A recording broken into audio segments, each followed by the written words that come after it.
주제 10번 프린트 펼쳐주시고 이자겸의 남부터 수업할게요. 우리 지난 시간에 마지막에 여진이 여진이랑 계속 좀 좋지 않은 관계를 주고받고 있었어. 그러다가 여진이 분신관계를 요구했는데 그때 대다수의 고려의 지배층들은 분신관계를 맺으면 안 된다라고 거부의 의사를 표명했지만 유독 이자겸만 찬성표를 던졌고 그 이자겸이 누군진 모르겠지만 왠지 힘이 세 보이는 그 이자겸 의견 하나 때문에 국가 전체가 분신관계를 수용하는 것처럼 그렇게 되어서 결국 분신관계를 체결하고 말았죠. 그럼 그 이자겸이 누구냐? 그 이자겸의 가계도부터 좀 살펴보려고 하는데 이자겸은 이런 사람이에요. 자, 이자겸에게는 딸들이 여러 명 있었는데 순덕왕후라고 하는 딸은 예종과 결혼을 하면서 이자겸이 왕의 장인어른이 됐었어. 외척으로서 막강한 권한을 행사했는데 예종의 아들인 인종이 왕이 될 때도 이자겸의 딸이 인종과 결혼을 하게 됐어. 상상이 돼요? 상상이 돼요? 안 돼요? 상상이 안 돼요? 이자겸에게 딸들이 있는데 자기 한 딸 한 명은 예종한테, 예종 아들이 왕이 되니까 또 다른 딸은 인종에게 결혼을 시킨 거야. 이거 아니에요? 그러니까 족보가 꼬일 대로 꼬인 게 맞아요. 이해가 안 되는 게 맞는데 사실 그러니까 인종의 입장에서만 봐보자. 자, 자기가 결혼하기 전까지는 아빠가 왕일 때는 이자겸이 외할아버지였어. 맞지? 근데 자기가 결혼을 하는 그 순간부터 외할아버지가 누가 돼? 장인어른이 돼. 그런 말도 안 되는 상황인 거야. 그러니까 인종의 입장에서는 이자겸이 계속 신경 쓰여. 자기가 왕이 되기 훨씬 전부터 외척 가문으로서 큰 권한을 행사하고 있던 사람이 이자겸이니까. 그리고 이제는 자기의 장인어른이니까. 근데 반대로 이자겸은 왕이 바뀌든 말든 상관없이 계속해서 자기 딸들을 왕과 결혼시키면서 막강한 권한을 누리게 되죠. 그래서 이자겸의 난의 배경에 보시면 이자겸이 계속해서 세력이 커져요. 그리고 인종은 그러한 이자겸을 계속해서 견제합니다. 견제하다 못해 인종이 어떤 계획을 세우게 되냐? 이자겸을 죽여버려야겠다라는 계획을 세우게 돼. 그러나 이 계획이 누설이 돼서 발각이 되었고 이자겸이 이걸 들으니까 크게 화가 났지. 그래서 아무리 네가 왕이라 할지언정 내가 너의 외할아버지이자 장인어른인데 네가 나를 죽이려고 한다고? 라고 크게 분노를 하면서 이자겸의 난이라고 하는 사건을 일으키게 됩니다. 이자겸이 반란을 일으켜서 왕이었던 인종을 유폐시켜버려요. 그래서 한동안 혼란이 지속됐는데 국가 입장에서는 일단 이자겸의 난 자체가 국왕에게 해를 가하려고 한 사건이며 약간의 쿠데타 같은 성격의 사건이다라고 판단을 해서 인종을 구출하고 이 이자겸의 난을 진압하게 됩니다. 그래서 결국 이자겸의 난은 해프닝으로 끝나게 됐지. 그러나 그 이후 이자겸은 정치에서 완전히 축출되어 버리게 돼. 그래서 이 결과 이자겸의 난은 왕이 한번 유폐되었던 사건이기 때문에 이 이후 왕권은 크게 실추되었고요. 그 다음에 이자겸을 비롯한 주변의 그 기득권층의 세력 다툼 때문에 어쨌든 벌어졌던 일이라서 지배층들이 이를 계기로 분열하고 그들 간의 갈등이 심화되는 계기가 되게 됩니다. 그래서 고려 초기 국가 기틀을 탄탄하게 다져나갔던 고려가 이 이자겸의 난을 계기로 한 번 휘청하게 돼요. 그리고 또 한 번 휘청하게 된 이유는 두 번째 또 일어났던 묘청의 서경천도 운동 때문인데 이자겸의 난 이후에 어쨌든 국내가 혼란해. 근데 심지어 거란의 침입과 여진의 침입을 견뎌내면서 대외적으로도 혼란해. 이런 대내외적 혼란 상황에서 누가 갑자기 떠오르냐? 묘청이나 정지성처럼 서경 출신의 신흥 세력들이 떠오르기 시작을 했어. 이 사람들은 서경 출신의 사람들로서 풍수지리 사상을 굳게 믿고 있었던 사람들인데 이들이 했던 주장이 뭐냐면 지금 수도인 개경은 풍수지리적으로 좋지 않은 지역이라 이자겸의 난이 발생하고 거란과 여진의 침입을 받고 있는 것이다. 기운이 좋지 않다. 이러한 위기를 극복하고 다시 예전에 그 건강했던 고려의 모습으로 돌아가기 위해서는 풍수지리 사상적으로 보다 적합한 서경 지역으로 수도를 옮겨야 된다라고 주장을 해요. 이게 정말 풍수지리설만 바탕으로 한 주장이었다면 주변 사람들의 불만이 없었을 텐데 문제가 되는 건 이들의 출신 지역이 서경이었다는 거지. 그러니까 새롭게 떠오르는 야당들이 자신의 기득권층이 많이 거주하고 있는 그 지역으로 수도를 옮기자고 하는 주장과 비슷한 내용이었기 때문에 서경 애들은 계속해서 서경으로 옮기자라는 애들 말을 하고, 반면 수도에 있었던 기존의 기득권층, 즉 개경 중심의 보수파 세력들의 경우에는 굳이 수도를 왜 옮기냐? 돈 들이고 사람들도 이사해야 되고 비용이 막대하게 투자되는데 그냥 지금 개경으로 수도를 냅두자라고 하면서 보수적인 태도를 취하게 돼.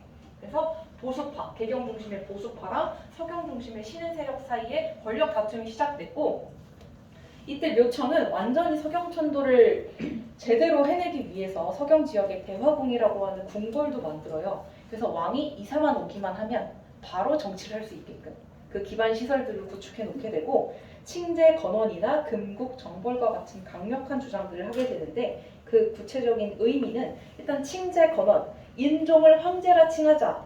한번 이자겸의 난 때 유폐되어서 실추되었던 왕권을 황제라는 칭호로 극복해 보려고 했던 것이고, 건원, 독자적인 연호를 만들어 쓰자. 거란의 침입, 여진의 침입을 받으면서 국력 자체가 많이 흔들렸다. 우리가 독자적인 연호를 사용해서 고려라는 국가가 자주적이고 독립적인 국가임을 만천하에 보여주자라는 말이고요. 그 다음 궁국 정벌은 말 그대로 금나라를 정벌하자. 우리를 계속 괴롭혔던 그 금나라, 군신관계 맺는 이 치욕, 우리 이제 이건 청산하고 그들을 오히려 정벌해서 옛 고구려 영토까지 우리가 다 회복을 해보자라고 하는 큰 목표를 그렸죠. 그래서 실제로 이 지도를 보시면 수도는 아래쪽에 있는 개경이잖아, 그치? 여기엔 보수파들이 득실득실하고, 근데 지금 떠오르는 애들은 이쪽 출신 애들. 그래서 묘청이 실제로 이쪽으로 수도를 옮기려고 대화궁도 건립하고 색칠된 영역 전부 다를 묘청의 세력권 아래로 두었어. 그런데 아무래도 중앙, 그 개경에서 버티고 있는 보수파 세력의 반발이 너무 심하니까 최후의 수단으로 무엇을 선택하냐? 개경으로 쳐들어가서 개경에 있는 수도 천도에 반대하는 사람을 모두 다 죽이자. 서경 천도에 반대하는 사람들을 모두 죽이고 나면 우리가 서경 천도에 성공할 수 있지 않을까라는 생각을 하게 돼요. 그래서 실제로 얘들 이거 안 냈어. 그래서 실제로 묘청이 서경천도 운동을 열심히 했지만 개경파, 김부식 같은 사람들이 반발하면서 천도가 쉽지 않았고, 결국 최후의 수단으로 묘청이 개경으로 진격해서 사람들을 다 죽여버리려고 했는데, 그 개경에서는 눈치채고 있었던 김부식이 군대를 거느리고 버팅기고 있었어. 그래서 묘청이 결국 김부식의 군대에 의해서 중앙의 관군에 의해서 진압을 당하면서 서경천도 운동은 실패로 끝이 나게 됩니다. 그 결과로 고구려 계승의식은 약화됐고 문벌 지배체제는 크게 동요했대요. 이 말이 뭔지를 이해하시려면 여기 있는 서경 세력과 개경 세력의 특징을 좀 아셔야 됩니다. 일단 서경 세력은 계속 말했다시피 묘청이나 정지상 같은 신진 세력들로 풍수지리설을 바탕으로 해서 서경으로 천도하자, 칭제 건원과 금국 정벌을 해야 된다라는 것들을 주장하지.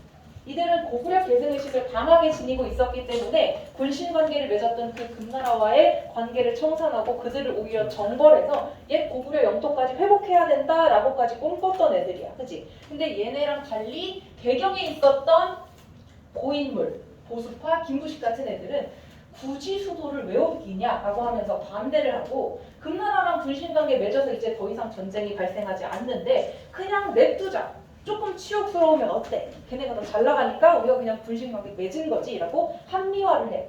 근데 결국 이 서경천도 운동에서 얘네가 지고 얘네가 이겼잖아. 그래서 이 고구려 계승의식이 크게 약화됐다고. 그리고 어쨌든 신흥 세력, 떠오르는 야당과 기존의 기득권을 차지하고 있던 여당, 보수파, 그들 간의 세력 다툼이었기 때문에 이러한 사건으로 인해서 문벌 지배 체제 자체도 한번 크게 동요했다, 흔들렸다라는 결과가 나오는 거죠. 그 아래에 있는 자료 1번은 위에 있는 자료가 서경 세력의 주장이고 아래에 있는 자료가 개경 세력의 주장이에요. 전혀 어렵지 않으니까 복습할 때 한번 읽어보십시오.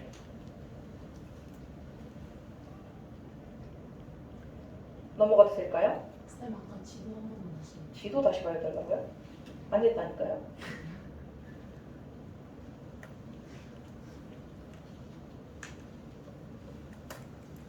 개경이 서경보다 더 밑에 있고 서경이 더 위에 있다. 그거만 아시면 되죠. 서경은 언제 또 언급됐었었니? 태조 왕건 때. 그렇지. 북진 정책하려고 서경을 중시했었죠. 전진 기지로서. 자, 넘어가겠습니다. 그 다음 정권의 등장. 정변까지만 할게. 자, 보시면요. 이자겸의 난은 장인어른이 왕이랑 세력 다툼한 거였어. 그치? 묘청의 서경천도 운동은 서경의 신흥 세력과 배경의 보수파 세력들 간의 세력 다툼이었어. 이번에 벌어지는 무신정변은 싸우는 무신들과 공부에서 관리가 된 문신들 사이의 세력 다툼이었어. 이 사건은 무신들이 문신들을 싹 다 죽이면서 정권 자체를 무신들이 다 빼앗아가는 계기가 됐는데 그 계기를 보시면 이 무신들은 갑자기 기분이 나빠져서 홧김에 사건을 일으킨 게 아니야. 오랫동안 불만이 축적되어 있다가 빵 하고 터트린 거야. 그럼 왜 불만이 축적되었었냐? 가장 먼저 문신이든 무신이든 어쨌든 둘 다 하는 일은 다르지만 국가를 위해서 열심히 노력하는 애들인 건 맞아. 근데 국가나 사회에서 문신들은 우대하는데 무신들은 멸시를 해. 예를 들면 길 가다가 문신이랑 무신이랑 만나. 그럼 내가 문신이면 무신을 무시하잖아. 그러면서 불로 수염을 태워. 이러한 사건들이 벌어지면서 이 무신들이 오랫동안 치욕스럽고 수치스럽고 기분 나빴던 걸 계속 쌓아놓고 있었어.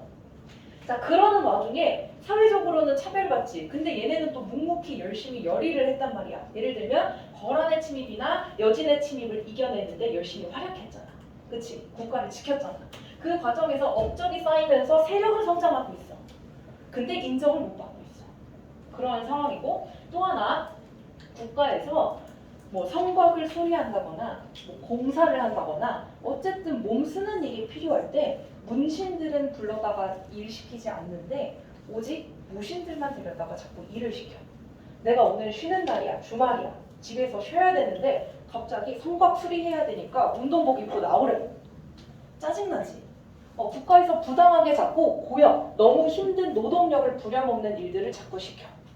짜증이 났어. 게다가 국가를 위해 열심히 일했으면 통장에다가 월급을 따박따박 꽂아둬야 되잖아. 그치? 근데 그 당시 월급이 군인전이라고 하는 토지인데 이 군인전이라고 하는 토지를 1년이 넘는 시간 동안 전혀 받지 못했어. 전쟁에도 나가고 고역에도 시달리고 심지어 차별대우까지 참고 있는데 월급도 못 받았다고. 그럼 그 당시 왕은 도대체 뭐 하고 있었길래 이 지경으로 냈었냐? 그 당시 왕이 의종이라는 사람인데 실정을 했던 거지. 실정이 무슨 말이냐? 매일 정치는 하지 않고 흥청망청 놀면서 자기랑 가깝게 지내는 문신들을 끼고 잔치를 열고 술 마시고 시 읊으면서 놀고 그걸 바라봤던 무신들은 그 불만을 참다 못해 터뜨렸고 그 사건의 명칭이 무신정변이에요. 무신정변 과정은 여기 정리해서 써놓긴 했는데 한 장 넘기셔서 문제에 있는 자료를 보시면 조금 더 정확하거든요. 가운데 아래쪽에 있는 문제 제시문을 보시면요. 무신정변이 일어나기 직전에 배경과 관련된 내용이야. 첫 번째 줄 보시면 왕이었던 의종은 궁 밖에 또 나가가지고 가까운 문신들이랑 술 마시면서 놀고 있어. 정치를 안 하네. 자, 밑에서 세 번째 줄 보시면 무신이었던 정종부는 옛날에 문신한테 수영이 불태워졌던 치욕을 당한 적도 있대. 그러니까 이 제시문은 무신들이 불만을 품게 된 이유들을 이렇게 열거한 거야. 그러니까 이것 때문에 발생한 건 무신정변이고 무신정변의 과정은 그 위에 있는 서류를 보시면 돼요. 위에 있는 거. 그 무신들이 불만을 폭주시킬 D-Day로 설정한 날짜가 바로 왕이 보현원으로 가마 타고 행차하는 날이었어. 전날이다. 라고 해서 왕이 가마 타고 보현원으로 행차할 때 무신들도 조용히 그 지역으로 따라갔어. 대표적으로 그들을 이끌었던 무신 대표가 이고, 이의방, 정중부 이런 사람들이 있거든. 이런 사람들이 주축이 돼서 보현원에 갔어. 당연히 왕도 있고 왕이 아끼는 그 문신들도 대거 있었단 말이지. 그 현장에서 이고, 이의방, 정중부 이런 문신들을 다 처참하게 죽여. 피바다로 만들어. 왕은 그걸 다 보고 있지. 왕은 아직 죽이진 않았어. 그리고 나서 수도인 개경까지 다시 쳐들어와서 수도 안에 있는 문신들 50명이 넘게 또 다 죽여버려.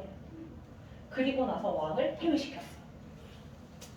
그리고 나서 이제는 그 다음에 왕에 올랐던 사람이 의종 대신에 이제 명종이라는 사람이 왕에 올랐어. 그러나 여기서부터는 왕의 이름을 전혀 몰라도 돼. 왜냐? 무신 집권자들이 그냥 허수아비처럼 앉힌 왕이었기 때문에 존재하기는 하나 별다른 업적이 전혀 없고 그래서 여기 표에 보시면 왼쪽에 고려 국왕이 명종부터 신종, 희종, 강종까지 계속 계승된다고 적어놓긴 했잖아, 그지? 근데 얘는 사실 아무 의미가 없어. 왜냐? 오히려 이때 무신 집권자들이 오히려 집권을 해서 얘네가 모든 국정을 좌지우지했거든. 그래서 무신정변 이후 무신 정권이 성립된 그 시기부터는 어느 왕이 뭐 했는지는 전혀 몰라도 돼요. 대신 어느 무신 집권자가 집권을 했고 그 집권자가 어떤 기구를 만들었고 무슨 정책을 했으며 그에 반발했던 백성들의 반란엔 어떤 사건들이 있는지 이런 것들에만 주목을 하시면 됩니다. 그래서 오늘 수업은 여기까지 할 거고요. 다음 시간에 여기 밑에부터 무신 정권부터 지금 또 나갈 거니까 조금 남는 시간에 미리 이것 좀 필기 좀 해주세요.